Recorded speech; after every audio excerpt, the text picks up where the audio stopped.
اعوذ باللہ من الشیطان الرجیم بسم اللہ الرحمن الرحیم السلام علیکم ورحمۃ اللہ وبرکاتہ۔ میں ہوں آپ کی میزبان نیلم شاہ اور آپ سب کو سیدہ نیلم شاہ آفیشیل پر خوش آمدید کرتی ہوں اور امید کرتی ہوں آپ سب خیریت سے ہوگے۔ آج ہم جس موضوع پر بات کریں گے وہ حسد کے بارے میں ہے۔ ایک چھوٹی سی اس پہ بات کریں گے اور ڈیٹیل انشاءاللہ پھر نیکسٹ ویڈیو میں ہم اس پہ بات کریں گے۔ حسد کا مطلب تو آپ سبھی جانتے ہیں کہ حسد کا مطلب ہے کہ انسان کے دل میں کسی شخص کے پاس موجود نعمتوں کو دیکھ کر یہ احساس پیدا ہو کہ یہ نعمتیں جو ہیں اس سے جو ہیں وہ ختم ہو کر یا اس سے ظاہر ہو کر وہ مجھے مل جائیں۔ حسد کے بارے میں اللہ رب العزت نے قرآن کریم میں اور نبی صلی اللہ علیہ وسلم نے احادیث میں سخت وعید ارشاد فرمائی ہے۔ اللہ رب العزت نے قرآن پاک میں سورۃ نساء کی آیت نمبر 54 میں ارشاد فرمایا ہے، ترجمہ کچھ اس طرح سے ہے کہ جو اللہ نے لوگوں کو اپنے فضل سے دے رکھا ہے یہ اس سے حسد کرتے ہیں، حسد کرنے والے ہی حسد کرتے ہیں۔ اسی طرح اللہ رب العزت نے سورۃ بقرہ میں ارشاد فرمایا ہے کہ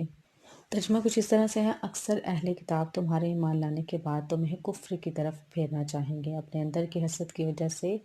حالانکہ ان پر حق ظاہر ہو چکا ہے، سو معاف کرو گے اور درگزر کرو جب تک اللہ تعالیٰ اپنا حکم بھیجے، بے شک اللہ تعالیٰ ہر چیز پر قادر ہے۔ نبی کریم صلی اللہ علیہ وسلم نے حدیث مبارکہ میں متعدد مقامات پر اس گناہ کی بہت سختی سے مذمت کی ہے۔ اللہ تعالیٰ کے نبی صلی اللہ علیہ وسلم نے ارشاد فرمایا ہے کہ حسد سے بچو، کیونکہ حسد نیکیوں کو اس طرح سے کھا جاتا ہے جس طرح آگ ایندھن کو کھا کر ختم کر دیتی ہے۔ اگر کوئی شخص شریعت کے تمام احکامات پر عمل بھی کرتا ہے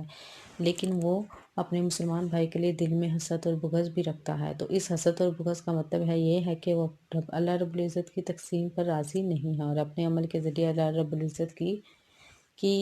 گئی تقسیم پر اعتراض کرتا ہے۔ اللہ تعالیٰ نے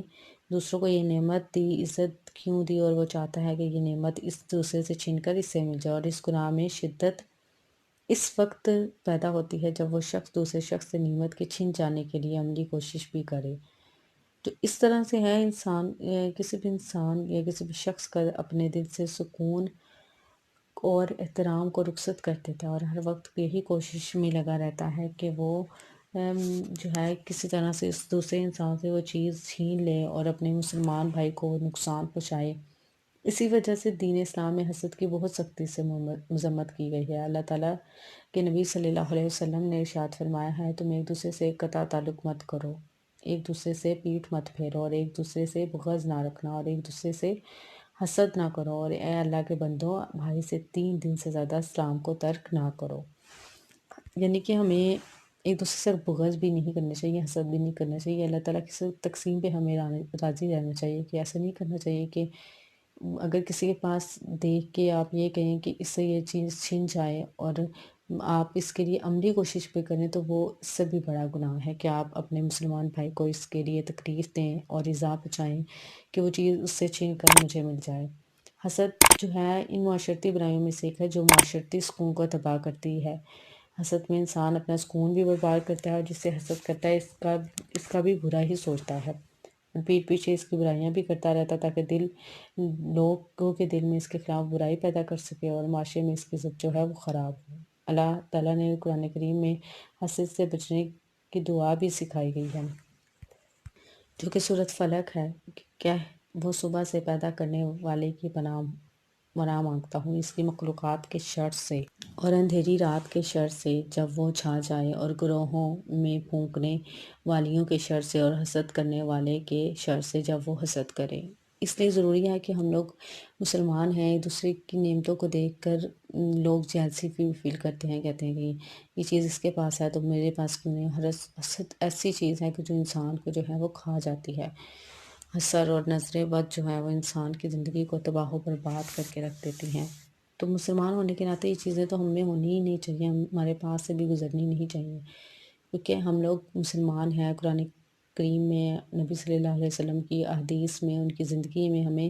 اس سے بہت کچھ سیکھنے کو ملتا ہے کہ ہمیں ان چیزوں سے دور رہنا چاہیے، کیونکہ اس سے ہم لوگ اپنا دماغی سکون، اپنی زندگی کا سکون بھی تباہ کرتے ہیں اور دوسروں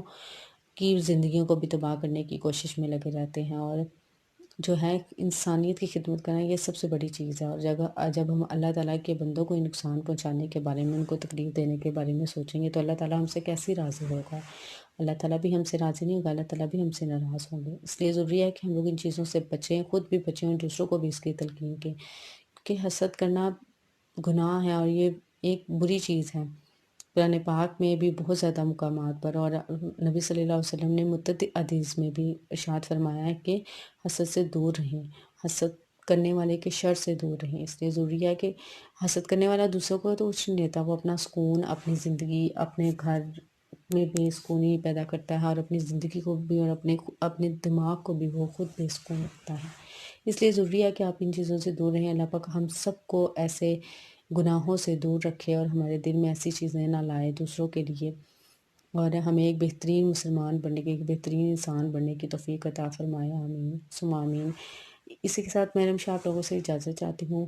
اگر کوئی بات بری لگی ہو یا کسی بات سے میرا آپ لوگوں کا دل دکھایا ہو تو اس کے لیے میں آپ سب بہن بھائیوں سے معافی چاہتی ہوں۔